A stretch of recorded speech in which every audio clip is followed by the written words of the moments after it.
করেছে দুটো ড্রাগন কিন্তু করেছে। এই যে এই একটা রয়েছে ড্রাগন, আর দেখো তো পাশাপাশি আইল্যান্ডের যে বুদ্ধ মন্দির সেটা কিন্তু এটা তৈরি করা হচ্ছে। এর পুজো দেখো, এই যে নীলে বিলীন কুড়ের কিন্তু একদম পুরো মাঝখানে কিন্তু এই যে পুরো প্যান্ডেলটা তৈরি হয়। সবাইকে জানাই শুভ বিকেল, আবার একটা নতুন ব্লগে তোমাদের সবাইকে স্বাগত। তো আজকের আমি চলে আসলাম আরও একটা স্টেশন পর্ব নিয়ে। আজকের আমি তোমাদেরকে দেখাবো যে আগরপাড়া স্টেশন থেকে নেমে তোমরা পা হেঁটে কীভাবে ঠাকুর দেখবে।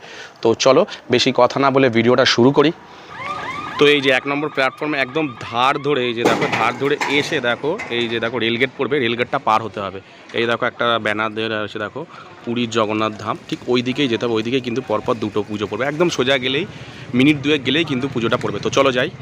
তো আগরপাড়া স্টেশন থেকে নেমে মিনিট 7 মতন হেঁটে যে পুজোটা প্রথমে পেরবে সেটা হলো এই যে আগরপাড়া তারাপুকুর আদি সার্বজনীন দুর্গা পুজো। এই যে দেখতে পাচ্ছ।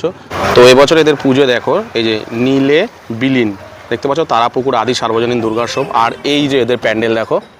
তো এই দেখো পুকুরের কিন্তু একদম পুরো মাঝখানে কিন্তু এই যে পুরো প্যান্ডেলটা তৈরি হয়েছে। দেখো সব উপরে দেখো ড্রাগন লাগিয়েছে, আর এইখানে দেখো দুটো বড় কিন্তু ড্রাগন রয়েছে। এই যে দেখো দুটো বড় বড় সব ড্রাগন রয়েছে, এই যে সব শোলা দিয়ে কিন্তু করা হয়েছে। এই যে দেখো উৎসবের অঙ্গনে আজ সবার আমন্ত্রণ, উৎসবের অঙ্গনে আজ সবার আমন্ত্রণ, উৎসবের শোভালোকে আজ আলোকিত মন, উৎসবের শোভালোকে আজ। ভিতরে দেখো এরকম সব সোলার কাজগুলোকে হচ্ছে, সব ড্রাগনগুলো দেখো তৈরি করছে, যে পুরো ভিতর জুড়ে এই সব ড্রাগন সব তৈরি করছে, এবং সোলার বিভিন্ন ধরনের যে কাজগুলো সেগুলো কিন্তু সব তৈরি করছে এই জায়গাটা। মাতৃ প্রতিমা বুদ্ধদেব জন্মে ধ্যান করে গৌতম বুদ্ধ, ঠিক সেরকম স্টাইলেই কিন্তু মাতৃ প্রতিমা পুরো করা হচ্ছে। লক্ষ্মী গণেশ জাতির সব ওরকম ধরনের মানে ধ্যানমগ্ন অবস্থায় কিন্তু করা হচ্ছে এটা পুরো মাতৃ প্রতিমাটা। উৎসবের অঙ্গনে আজ সবার আমন্ত্রণ, উৎসবের অঙ্গনে আজ।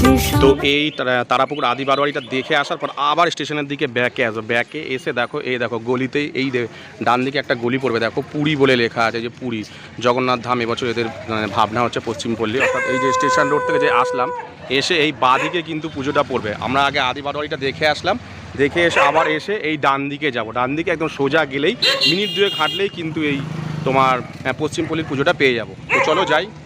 এই হলো দেখো পশ্চিমপল্লীর যে ব্যানার। এবছর এদের ভাবনা হচ্ছে পুরীর জগন্নাথ ধাম, 78 বছরে কিন্তু এদের পুজো পদার্পণ করেছে। আর এই দেখো প্যান্ডেল, যদিও সন্ধে হয়ে গেছে, আমি অনেক আগে এসেছিলাম কিন্তু পুরো সন্ধে গেছে, জানি না তোমাদের কতটা বুঝতে পারছো। আর এইটা হলো পিছন দিকটা, দেখো এই যে পিছন দিক দিয়ে তোমাদের দেখা যাচ্ছে অনেকটাই কিন্তু উঁচু, অন্ধকারে জানি না তোমরা বুঝতে পারছো কিনা, অনেকটাই কিন্তু উঁচু হয়ে গেছে। তো তোমাদেরকে আরও একটা স্টেশন পর্বে দেখালাম যে আগরপাড়া স্টেশন থেকে নেমে তোমরা পা হেঁটে কীভাবে তোমরা ঠাকুর দেবে। খুবই ভালো ভালো দুটো প্যান্ডেল এখানে হচ্ছে, স্টেশন থেকে খুব একটা দূরে নয়, ওই মিনিট 6-7 মিনিট মতো লাগবে কিন্তু এই আগরপাড়া স্টেশন থেকে প্যান্ডেলগুলোতে। যে দুটো প্যান্ডেল এখানে হয় তোমাদেরকে দেখালাম। তো কেমন লাগলো তোমাদের আজকের ভিডিওটা যদি ভালো লাগে তাহলে অবশ্যই লাইক এবং সাবস্ক্রাইব করো। তো আজকের মতো এখানে শেষ করলাম, টাটা।